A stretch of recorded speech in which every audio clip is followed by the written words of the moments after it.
الحمد لله وكفى والصلاة والسلام على عباده الذين اصطفى أما بعد فأعوذ بالله من الشيطان الرجيم بسم الله الرحمن الرحيم وسارعوا إلى مغفرة من ربكم وجنة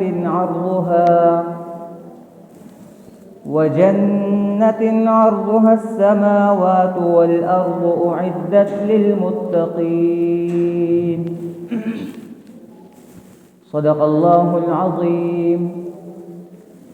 وقال النبي صلى الله عليه وسلم من لزم الاستغفار جعل الله من كل ضيق مخرجا ورزقه من حيث لا يحتسب أو كما قال عليه الصلاة والسلام. انتہائی محترم معزز بزرگوں، دوستوں، بھائیوں، نبی کریم صلی اللہ علیہ وسلم نے ارشاد فرمایا ہے، رمضان کے بارے میں فرمایا وَهُوَ شَهْرٌ أَوَّلُهَا رَحْمَةٌ وَأَوْسَطُهَا مَغْفِرَةٌ وَآخِرُهَا عِتْقٌ مِّنَ النَّارِ، کہ یہ رمضان ایسا مہینہ ہے کہ جس کا پہلا حصہ رحمت ہے، درمیان والا حصہ مغفرت ہے اور آخری حصہ جہنم سے خلاصی اور نجات کا ہے۔ عموماً جب لوگ یہ حدیث سنتے ہیں تو وہ یہی سمجھنے لگ جاتے ہیں کہ رحمت خاص ہے صرف پہلے حصے کے ساتھ، مغفرت خاص ہے درمیانے والے حصے کے ساتھ، اور آخری حصے میں صرف نجات اور جہنم سے خلاصی کا حصہ ہے۔ حالانکہ ایسا بالکل نہیں ہے۔ آپ جب بھی اللہ تبارک و تعالیٰ سے رحمت مانگیں گے، جب بھی اللہ تبارک و تعالیٰ سے مغفرت طلب کریں گے، اللہ تبارک و تعالیٰ آپ کی پکار کو سنے گا اور آپ کی دعا قبول کرے گا۔ اللہ تبارک و تعالیٰ نے فرمایا وَقَالَ رَبُّكُمُ ادْعُونِي أَسْتَجِبْ لَكُمْ، تم مجھ سے دعا مانگو، میں تمہاری دعا قبول کروں گا۔ اور جو آیت کریمہ میں نے آپ کے سامنے پیش کی وَسَارِعُوا إِلَى مَغْفِرَةٍ مِّن رَبِّكُمْ، کہ تم مسابقت کرو، مسارعت کرو، جلدی کرو اپنے رب کی طرف سے مغفرت کی طرف۔ اس میں مغفرت کو کسی وقت کے ساتھ خاص نہیں کیا، کسی مہینے کے ساتھ، کسی دن کے ساتھ خاص نہیں کیا۔ یہ نہیں فرمایا کہ مغفرت مانگو تو صرف رمضان میں مانگو، یا رمضان کے دوسرے عشرے میں مانگو، یا پھر جمعے کے دن مانگو، یا فلاں دن مانگو، فلاں وقت میں مانگو، نہیں، مطلق فرمایا مسارعت کرو، مسابقت کرو مغفرت کی طرف، اپنے رب کی طرف سے مغفرت کی طرف مسابقت اور مسارعت کرو۔ تو معلوم ہوا کہ ہمیں ہر وقت اللہ تبارک و تعالیٰ سے مغفرت طلب کرنی چاہیے۔ انسان ہے، انسان سے گناہ ہوتا رہتا ہے۔ گناہ اگر نہیں ہوتا، جن کے اندر گناہ کی صفت بھی نہیں ہے، وہ ہے فرشتے۔ انبیاء کرام علیہ السلام گناہ سے معصوم ہیں۔ عام انسانوں سے گناہ ہوتے رہتے ہیں، اور میں نے بتایا کہ انبیاء کرام علیہ السلام گناہ سے معصوم ہوتے ہیں، پھر بھی نبی کریم صلی اللہ علیہ وسلم نے ارشاد فرمایا، ابو ہریرہ رضی اللہ تعالیٰ عنہ راوی ہے، بخاری شریف کی حدیث ہے، نبی علیہ السلام نے فرمایا واللہ انی لاستغفر اللہ واتوب الیہ فی کل یوم اکثر من 70 مرۃ، کہ اللہ کی قسم میں ہر دن اللہ تبارک و تعالیٰ سے 70 دفعہ توبہ مانگتا ہوں، مغفرت طلب کرتا ہوں۔ حالانکہ نبی کریم صلی اللہ علیہ وسلم معصوم ہیں، ان سے گناہ کا کوئی تصور ہی نہیں ہے، پھر بھی وہ کہتے ہیں، اور جملہ آپ دیکھیں، عربی سمجھنے والوں کو پتہ ہے، واللہ قسم اٹھاتے ہیں، پھر لا استغفر اللہ، تاکیدی جملہ ہے کہ اللہ کی قسم میں 70 دفعہ دن میں اللہ تبارک و تعالیٰ سے 70 دفعہ توبہ طلب کرتا ہوں۔ تو جو معصوم ذات ہے وہ اللہ تبارک و تعالیٰ سے اتنا توبہ مانگتا ہے، تو ہم جو گناہگار لوگ ہیں تو ہمیں تو ہر ٹائم اللہ تبارک و تعالیٰ کے سامنے گڑ گڑانا چاہیے، کیونکہ انسان ہے، خطا کار ہے۔ جب اللہ رب العزت نے آدم علیہ السلام کو پیدا کیا، فرشتوں کو حکم دیا کہ سجدہ کرو، اس کے سامنے سجدہ کرو، تو قرآن میں ہے فسجد الملائکۃ کلھم اجمعون، کہ تمام کے تمام فرشتوں نے سجدہ کر لیا الا ابلیس، ابلیس نے سجدہ نہیں کیا۔ اللہ رب العزت نے پوچھا کہ جب میں نے تمہیں حکم دے دیا کہ تم سجدہ کرو تو تم نے پھر سجدہ کیوں نہیں کیا؟ تو اس نے کہا کہ میں تو آگ سے بنا ہوں، نور سے بنا ہوں، آگ سے بنا ہوں، اور اس کو تو آپ نے مٹی سے پیدا کیا۔ آگ کی صفت ہے اور خاصیت ہے کہ وہ اوپر کی طرف جاتی ہے، اور مٹی کی صفت وہ زمین پر رہتی ہے، تو میں اس سے بلند ہوں، تو میں اس کو کیوں سجدہ کروں؟ تو اللہ تبارک و تعالیٰ نے اس کو کہا کہ فخرج منہا فإنک رجیم، نکل جا، تو مردود ہے۔ اس نے اللہ تبارک و تعالیٰ سے مہلت مانگی کہ اللہ مجھے آپ مہلت دے دے، آپ نے مجھے تو اپنے سے دور کر لیا، اب میں آپ کا جو بھی بندہ ہوگا میں اس کو گمراہ کروں گا۔ تو اللہ رب العزت نے فرمایا کہ ٹھیک ہے، تجھے مہلت ہے۔ اب اس کو تو اللہ تبارک و تعالیٰ نے مہلت دے دی، اب وہ ہمارے راستوں میں آئے گا، ہمیں گمراہ کرے گا، ہمیں کہے گا کہ بھائی نیک کاموں سے ہمیں روکے گا، نماز سے روکے گا، روزے سے روکے گا، زکوٰۃ سے روکے گا۔ لیکن اللہ تبارک و تعالیٰ نے ہمیں بھی ایک آپشن دیا کہ جب تم سے غلطی ہو جائے تو پھر مجھ سے بخشش بھی طلب کرو۔ نبی کریم صلی اللہ علیہ وسلم کا ارشاد ہے، عبداللہ بن عباس رضی اللہ تعالیٰ عنہ راوی ہیں، فرمایا، جو حدیث میں نے خطبے میں بھی عرض کیا کے سامنے، من لزم الاستغفار جعل اللہ من کل ضیق مخرجا ورزقہ من حیث لا یحتسب، کہ جو اللہ تبارک و تعالیٰ سے مغفرت طلب کرتا ہے، اللہ تبارک و تعالیٰ اس کے لیے راستے بنا دیتا ہے، کھول دیتا ہے راستے، اور اس کو رزق دیتا ہے ایسی ایسی جگہوں سے کہ اس کا گمان بھی نہیں ہو سکتا۔ تو ہمیں چاہیے کہ جتنا ہو سکے ہم اللہ تبارک و تعالیٰ سے مغفرت طلب کریں، اور یہ جو رمضان کا مہینہ ہے اس میں تو بہت زیادہ ہمیں اللہ تبارک و تعالیٰ سے مغفرت طلب کرنی چاہیے۔ یہ رحمتوں کا مہینہ ہے، برکتوں کا مہینہ ہے، اس میں ہمیں خوب برکتیں اور رحمتیں سمیٹنی چاہیے۔ اور ایک عالم بتا رہے تھے کہ اس طرح بازاروں میں سیل لگ جاتی ہے، عموماً عید کے دنوں میں یا کوئی خاص دنوں میں سیل لگ جاتی ہے، جو چیز عموماً 50 روپے کی ہوتی ہے، پھر وہ کہتے ہیں کہ بھائی یہ چیزیں اگر کوئی 2 لے گا تو ہم اس کو 50 میں دیں گے۔ تو اس طرح رمضان بھی اس میں بھی ایک آفر لگ جاتی ہے اللہ تبارک و تعالیٰ کی طرف سے کہ ایک فرض کا ثواب 70 فرضوں کے برابر ہو جاتا ہے، اور ایک نفل کا ثواب فرض کے برابر ہو جاتا ہے۔ تو ہمیں اس میں اللہ تبارک و تعالیٰ سے مغفرت بھی طلب کرنی چاہیے اور خوب اللہ تبارک و تعالیٰ کی طرف رجوع کرنا چاہیے۔ حدیث شریف میں آتا ہے نبی کریم صلی اللہ علیہ وسلم ایک مرتبہ ممبر پر چڑھ رہے تھے۔ پہلے صحابہ کرام کو فرمایا کہ قریب آ جاؤ۔ صحابہ کرام قریب آ گئے۔ نبی کریم صلی اللہ علیہ وسلم نے ممبر کے پہلی سیڑھی پر قدم رکھا، کہا آمین۔ دوسری سیڑھی پر قدم رکھا، فرمایا آمین۔ تیسری سیڑھی پر قدم رکھا، پھر فرمایا آمین۔ صحابہ کرام حیران ہو گئے کہ پہلے تو نبی کریم صلی اللہ علیہ وسلم نے کبھی ایسا نہیں کیا، آج یہ کوئی نیا معاملہ ہے۔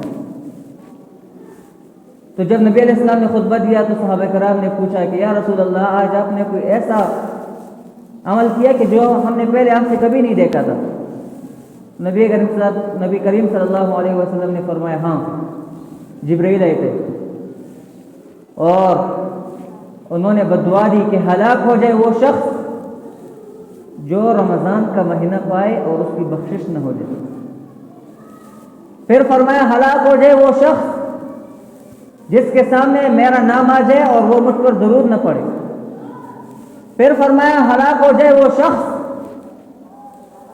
کہ جو اپنے والدین کو یا ان میں سے کسی ایک کو حیات کی حالت میں پائے اور ان سے اپنی بخشش نہ کروائے، جنت میں وہ ان کے والدین کو جنت میں نہ دے کر جائے، یعنی کہ یہ ان کی خدمت نہ کرے۔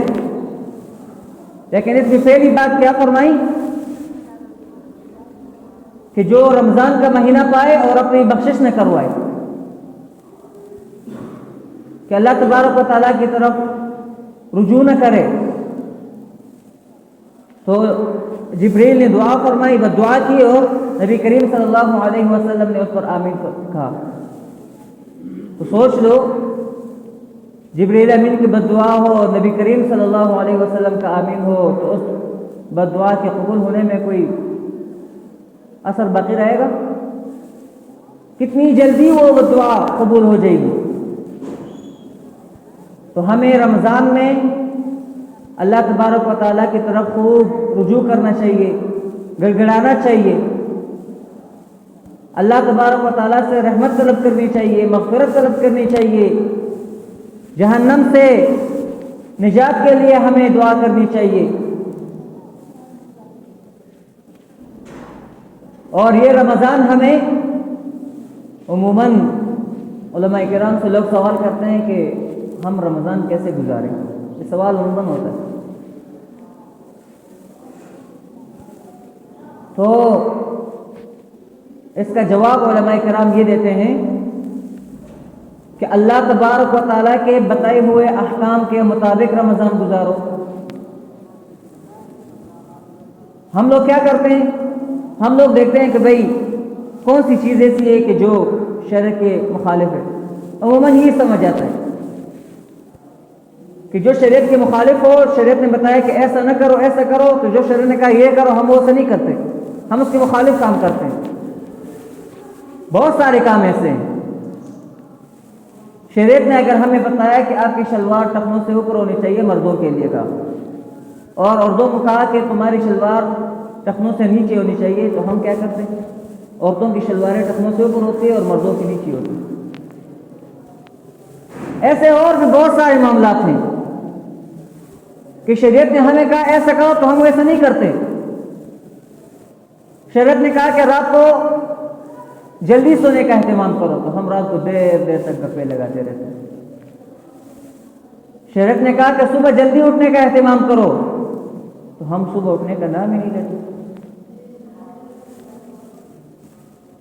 تو رمضان خصوصیت کے ساتھ ہمیں اللہ تبارک و تعالیٰ کے بتائے ہوئے احکام کے مطابق رمضان گزارنا چاہیے۔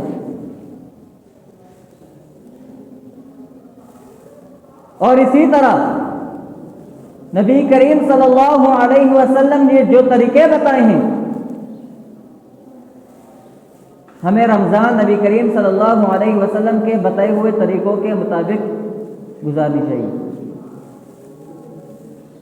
ہم لوگ غیروں سے متاثر آ گئے ہیں۔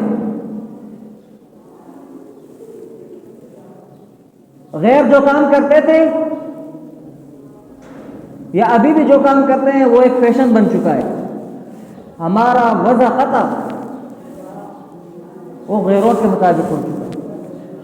حالانکہ ایک وقت ایسا تھا کہ نبی کریم صلی اللہ علیہ وسلم جو عمل فرماتے تھے یا جو حکم فرماتے تھے لوگ اپنی زندگیاں اس عمل اور اس حکم کے مطابق کرتے تھے. ابھی ہم غیروں کو دیکھتے ہیں تو وہ کوئی کام کرتے ہیں تو ہم کہتے ہیں یار ہم نے بھی ایسا ہی کرنا ہے. ایک فیشن بن چکا ہے. تو ہمیں احتیاط کرنی چاہیے. اپنی زندگی نبی کریم صلی اللہ علیہ وسلم کے بتائے ہوئے اعمال اور ان کے دیے ہوئے احکامات کے مطابق ہمیں زندگی گزارنی چاہیے. وہ ایک بزرگ کہتے ہیں کہ صحابہ کرام سنت کو سنت سمجھ کر اس پر عمل کرتے تھے اور ہم سنت کو سنت سمجھ کر اس کو ترک کرتے ہیں. ہم کہتے ہیں یار چلو فرض تو نہیں ہے نا, سنت ہی ہے نا, زیادہ سے زیادہ کیا درجہ ہے, سنت ہے, زیادہ سے زیادہ یہ مستحب ہے, نہ کیا تو کیا ہو گیا. یعنی ہم سنت کو اس درجے میں سمجھتے ہی نہیں ہیں کہ اس پر عمل کریں. عموماً مساجد میں ابھی دیکھ کے امام صاحب نماز پڑھا لیتے ہیں, جو نہیں سلام پھیرا تو لوگ نکلنا شروع ہو جاتے ہیں. پھر دعا کی, جو نہیں دعا ختم ہو گئی کچھ لوگ اس سے نکل جاتے ہیں. سنت پڑھتے ہی نہیں. چلو کچھ لوگوں کے بارے میں اچھا گمان رکھ لیتے ہیں کہ گھروں میں جا کر اپنے ٹھکانوں پہ جا کر وہ سنتیں ادا کرتے ہوں گے, لیکن بہت سارے لوگ ایسے ہیں کہ وہ نہیں پڑھتے پھر سنتے. نادانوں, آپ کو یہ موقع ملا ہے, آپ مسجد میں بیٹھے ہیں, آپ نے فرض نماز پڑھ لی تو ابھی آپ کے پاس موقع ہے, ابھی سنتے بھی پڑھ لو. آپ باہر نکلو گے, آپ کا ارادہ یہ ہوگا کہ چلو میں اپنے گھر میں جا کر, ہاں وہ الگ بات ہے کہ گھر میں سنت پڑھنے کا ثواب زیادہ ہے. آپ سوچ رہے ہیں کہ میں اپنے گھر میں جا کر سنتے پڑھ لوں گا, لیکن آپ سے یہ موقع مس ہو جاتا ہے. جب آپ باہر نکلتے ہیں آپ کا ایک دوست آپ کو مل جاتا ہے, گپیں شروع ہو جاتی ہے, تھوڑا سا آگے جاتے ہیں دوسرا دوست مل جاتا ہے, پھر وہ کہتے ہیں چلو بھائی فلاں جگہ جاتے ہیں.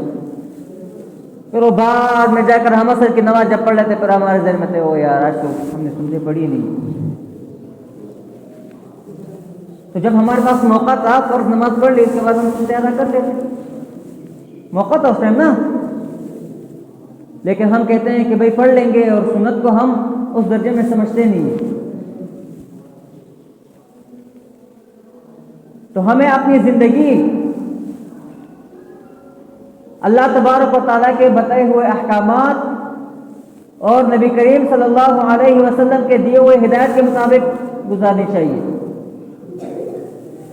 اور آیت میں نے آپ کے سامنے جو پیش کی, وَسَارِعُوا إِلَىٰ مَغْفِرَةٍ مِّن رَّبِّكُمْ وَجَنَّةٍ, کہ مسابقت کرو مغفرت کی طرف, اللہ اپنے رب کی طرف سے. اب پتہ چلا کہ نیک کاموں میں ہمیں مسابقت اختیار کرنی چاہیے, ایک دوسرے سے بڑھنا چاہیے. کوئی اگر 2 رکعت نفل پڑھتا ہے تو ہمیں چاہیے کہ ہم 4 رکعت پڑھیں. ان چیزوں میں ہم مسابقت کریں, کیونکہ کچھ چیزیں ہوتی ہیں انسان کے اختیار میں ہوتی ہے, اور کچھ چیزیں ہوتی ہیں کہ جو انسان کے اختیار میں نہیں ہوتی. کسی کا رنگ گورا ہے یا کوئی اعلیٰ قسم کے خاندان میں پیدا ہوا ہے یا کوئی اچھے ملک میں پیدا ہوا ہے, یہ کسی کے اختیار میں نہیں ہے. تو ان چیزوں میں ہمیں مسابقت نہیں اختیار کرنی چاہیے, کیونکہ ان میں ہم مسابقت اختیار کریں گے تو بیکار ہے, فضول ہے. لیکن شریعت کے کاموں میں, دین کے امور میں ہمیں مسابقت اختیار کرنی چاہیے, ایک دوسرے سے بڑھنا چاہیے. تو میں نے بتایا کہ ہمیں رمضان ایک تو اللہ تبارک و تعالیٰ کے بتائے ہوئے احکامات کے مطابق، دوسرا نبی کریم صلی اللہ علیہ وسلم کی دی ہوئی ہدایت کے مطابق، اور تیسرا ہمیں صحابہ کرام کی زندگیاں دیکھنی چاہیے کہ صحابہ کرام روزہ کیسے گزارتے تھے، صبح سے شام تک، کوئی پھر رات ان کی کیسی گزرتی تھی رمضان میں. اور ہمیں رمضان میں، اچھا کچھ لوگ تو ایسے ہوتے ہیں کہ جو رمضان میں فرض نماز بھی نہیں پڑھتے نا، نعوذ باللہ من ذالک، کیونکہ شیاطین تو بند ہوتے ہیں رمضان میں، لیکن پورے سال شیاطین نے ہمارے اوپر اتنی محنت کی ہے کہ اس کا اثر رمضان میں بھی ذاتی ہے. فرض نماز بھی نہیں پڑھتے. پہلے دنوں میں دیکھو مسجد بڑی ہوتی ہے، 4-5 صفیں، دن بدن آ کر صفوں میں کمی ہوتی رہتی. یوں لگتا ہے کہ یہ لوگ اس شہر اور یہ علاقہ چھوڑ کر چلے گئے. لیکن جب عید کا دن آتا ہے تو پھر لوگ وہ جو پہلے رمضان میں جو لوگ تھے اس سے بھی ڈبل ہو جاتے ہیں.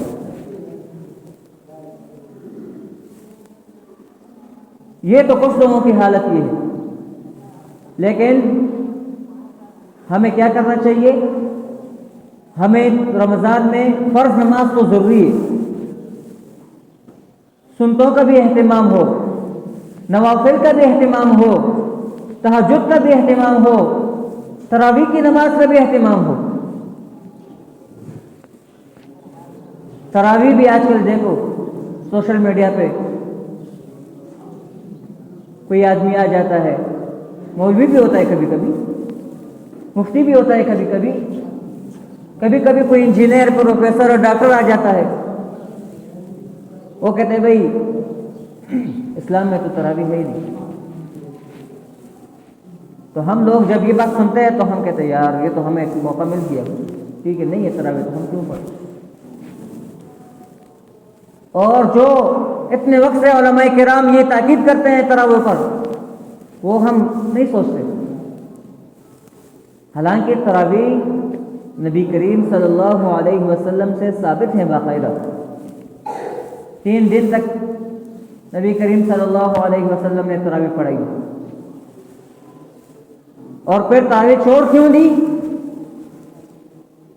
کہ نبی کریم صلی اللہ علیہ وسلم نے فرمایا کہ مجھے خوف ہے کہیں ایسا نہ ہو کہ یہ نماز اللہ تبارک و تعالیٰ کو اتنی پسند آ جائے کہ یہ نماز ہمارے اوپر فرض ہونے لگ جائے. اس وجہ سے نبی کریم صلی اللہ علیہ وسلم نے پھر تراویح کی نماز چھوڑ دی، صرف 3 دن تک پڑھائی. لیکن اس کے بعد پھر حضرت عمر رضی اللہ تعالیٰ عنہ نے آ کر باقاعدگی کے ساتھ اس تراویح کی جماعت کا اہتمام کروایا اور اس میں قرآن مجید مکمل کرانے کا اہتمام فرمایا. اور صحابہ کرام کا اجماع ہوا اس پر. حدیث میں آتا ہے علیکم بسنتی و سنت الخلفاء الراشدین المہدیین. نبی کریم صلی اللہ علیہ وسلم نے فرمایا کہ تم میری سنتوں پر بھی عمل کرو اور صحابہ کرام رضوان اللہ تعالی عنہم اجمعین کی سنتوں پر بھی عمل کرو. تو اگر نبی کریم صلی اللہ علیہ وسلم سے بالفرض، میں نے آپ کو بتایا کہ 3 دن تک نبی کریم صلی اللہ علیہ وسلم سے ثابت ہے، لیکن اگر ثابت نہ بھی ہوں تب بھی صحابہ کا اس پر اجماع ہوا، تو لہٰذا ہمیں تراویح کا اہتمام کرنا چاہیے. اور روز اول سے رمضان کا جو پہلا دن ہوتا ہے، پہلی تراویح ہوتی ہے، اس سے لے کر آخری تراویح تک ہمیں شرکت کرنی چاہیے. یہ نہ ہو کہ قرآن مجید مکمل ہو گیا بس چلو بھائی ختم، نہیں. قرآن مجید مکمل ہو جائے اس کے بعد بھی ہمیں اہتمام کرنی چاہیے.